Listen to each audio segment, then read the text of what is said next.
Bonjour Stéphane. Bonjour Pierre-Antoine.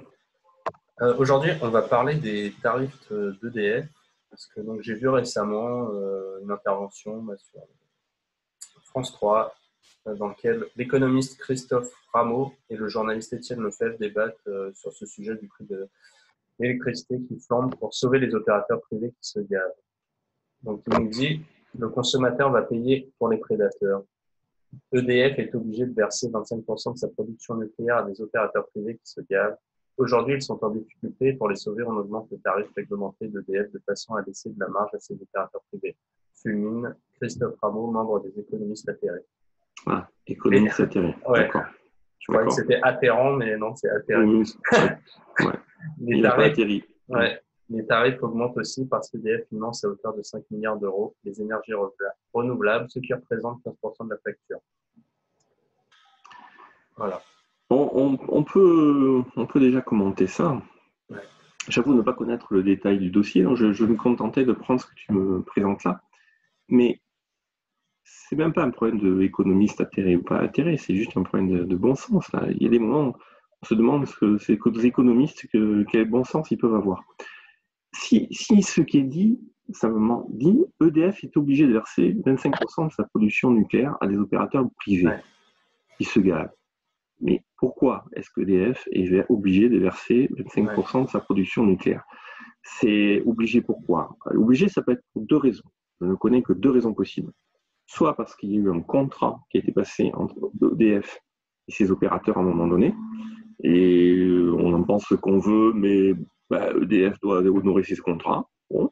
Soit, ce qui me paraît beaucoup plus probable, pour des raisons politiques que j'ignore à cet instant, il y a eu une loi au titre probablement de l'ouverture, de la privatisation, la concurrence, etc., où on a dû dire ah ben oui, mais bon, ceci, cela.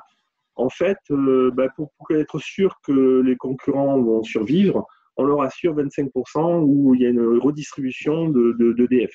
Je suppute. En toute honnêteté, c'est une pure supputation. Ou ça pourrait être, on va ouvrir la concurrence, mais pas trop. On empêche les concurrents d'avoir des centrales nucléaires. Moi, je pense que c'est plutôt. Mais en compensation, et en compensation, on est obligé de leur verser 25. Je pense que c'est plus quelque chose où, en gros, on ne peut pas filer le nucléaire à des privés et on fait une semi-ouverture. Je pense que tu as totalement raison. C'est très probable ce que tu dis. Mais quelque part, peu importe. Mais le point, c'est effectivement qu'il y a probablement eu à un moment donné, notamment au moment de l'ouverture, une espèce de négociation politique et étatique qui a imposé, d'où le mot obligé, EDF, à faire cela. Et bien sûr, les quelques opérateurs qui se sont présentés, effectivement, se gavent. Mais ils se gavent pourquoi? C'est la faute à qui? C'est parce que l'État, ce cher État, n'a pas fait un marché normal. Dans un marché normal, il y aurait EDF d'un côté, les opérateurs de l'autre, et roule ma poule en concurrence, et puis ça s'arrête là. Il n'y aurait aucun accord, aucune espèce de collusion, parce que c'est bien de ça qu'il s'agit, entre EDF et les opérateurs du fait de l'État. Ce monsieur-là, Ramon, il a l'air d'oublier de dire ça. Peux-tu me remettre l'article, s'il te plaît? Oui, je te le remets. Mais je pense que l'économiste atterré, il est atterrant parce qu'il oublie de voir que le problème, ce n'est pas les 25%, c'est cette obligation et que, selon toute vraisemblance, l'obligation, effectivement, elle vient de l'État. Donc, c'est ça qu'il faut dénoncer, à mon avis. S'il veut dénoncer quelque chose, c'est ça qu'il faut dénoncer. Après, les 5 milliards d'euros... pour les énergies renouvelables. Voilà. Mais je ne comprends pas bien là aussi. Là, encore une fois, je dis peut-être des bêtises, mais si les énergies sont renouvelables, on peut espérer qu'elles soient renouvelées.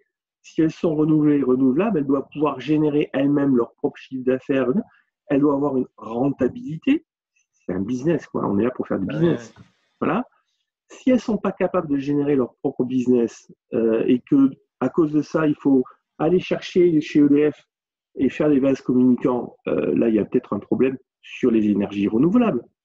Donc, c'est pareil. C'est pourquoi y a-t-il une collusion ou des vases communicants entre EDF et ce qui est censé être renouvelable et entre EDF et sa concurrence?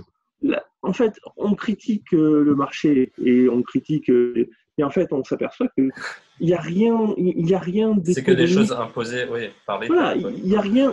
Tout ça n'est pas un marché, c'est des magouilles. C'est de la magouille et de la politique. Et il n'y a pas besoin d'être économiste pour te rendre compte que ce n'est pas un problème d'économie, c'est un problème de magouille. Ouais.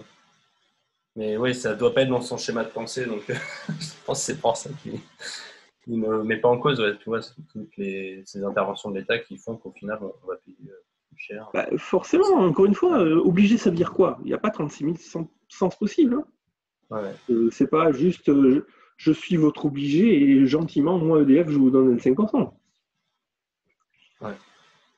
Pour que la concurrence fonctionne, il faut qu'il y ait un marché européen qui fonctionne. Ouais. Oui, l'Europe de l'énergie s'est faite de manière désordonnée sur le plan du transport d'électricité et le plan de la production. C'est vrai, malheureusement c'est vrai.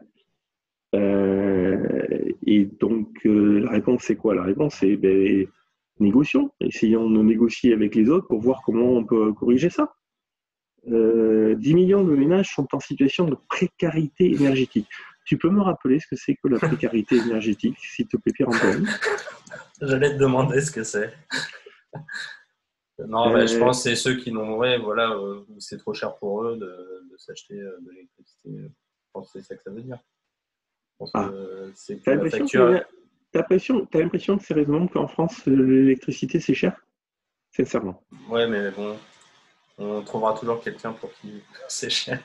Je suis pas forcément la référence. Non, mais 10 millions quand même. Hein. 10 millions, ça fait quand même... Ah oui, j'avais zappé le 10 millions. Ouais, 10 millions. Ça fait une personne sur 6 ou 7 quand même. Hein. D'accord. Donc, il y a des chances que nous 10 millions... En plus, c'est de ménage. C'est 10 millions de ménage. Tu as raison. Merci. En donc, plus, en gros, un Français sur deux. Un Français sur deux. Donc, il y a des chances que nous soyons nous-mêmes en précarité énergétique. Tu ne le savais pas, en fait. Tu es en précarité énergétique. Il y a des chances. Entre quoi? Soit toi, soit moi. 1 sur 2. Ouais. Non, mais on est juste dans le ridicule, quoi. On ne sait pas ce que ça veut dire. Il faut quand même... Je vais te donner une anecdote, juste pour remettre un peu, toi. Je suis parti, tu le sais, en Thaïlande cet hiver. J'ai passé un certain temps. Il y a un détail qui m'a frappé. On parle de Thaïlande, hein. On n'est pas sur le top, machin. C'est un pays qui a peu d'avantages, mais on n'est pas sur les États-Unis. C'est un pays moyen, quoi. Bon. Partout où je suis passé, les douches, l'eau chaude était chauffée à l'électricité. C'était pas des chauffe-eau, c'était pas des chaudières, c'était pas des, c'était pas des ballons comme chez nous. C'était un truc avec une résistance électrique comme un fer à repasser. D'accord? C'était 100% électrique et instantané. Je me suis dit, bigre, pour que l'eau chaude puisse être chauffée à l'électricité comme un fer à repasser, il faut que l'électricité coûte pas trop cher. Sinon, ça vaut pas le coup. D'accord? Donc, si je me dis qu'en Thaïlande, qui n'est pas connue pour avoir des centrales nucléaires, donc qui n'est pas connue pour avoir une électricité peu chère, on arrive malgré tout dans un endroit moyen, quelconque, assez banal, à avoir l'électricité assez peu chère pour pouvoir chauffer l'eau à l'électricité, je doute qu'en France, on ne puisse pas faire, qu'on ait une électricité plus chère que ça. Et on appelle ça de la précarité? Bon, on va finir sur les tarifs, là. Non, mais bon, les tarifs restent les moins chers de la zone euro. C'est une bonne chose. Mais il faut financer les énergies. Pourquoi il faut financer? Ouais, non, c'est ça, là, cette phrase est hallucinante. Il faut financer les énergies. Par les énergies fossiles. Étienne Lefebvre, il est des Échos, hein. Donc un truc qui est censé être un peu favorable à l'économie, c'est ça? Oui, c'est ça. Attends, il est des Échos, lui? Ah oui, des Échos, rédacteur en chef. Rédacteur en chef. Ah ouais, d'accord. Alors, les Échos nous inventent qu'il faut une nouvelle taxe carbone et qu'il faut financer les énergies renouvelables. Je pense que je vais cesser de mes lectures des Échos aussi. J'étais abonné à la newsletter, mais c'est vrai que là, ça donne envie de se désabonner. Ouais. J'ai cru un instant que c'était l'économiste atterré qui nous sortait ça, mais non, c'est les Échos. Qu'est-ce que tu veux dire? Pourquoi il faut financer les énergies renouvelables? Encore une fois, si les énergies renouvelables sont l'avenir, effectivement, elles doivent pouvoir se financer toutes seules. Sinon, c'est pas la peine. C'est pas la peine. Ouais. Bon, on en a terminé pour cet article, je pense. Ouais, ça m'a donné plein d'énergie renouvelable pour continuer nos discussions. Très bien. Merci Stéphane.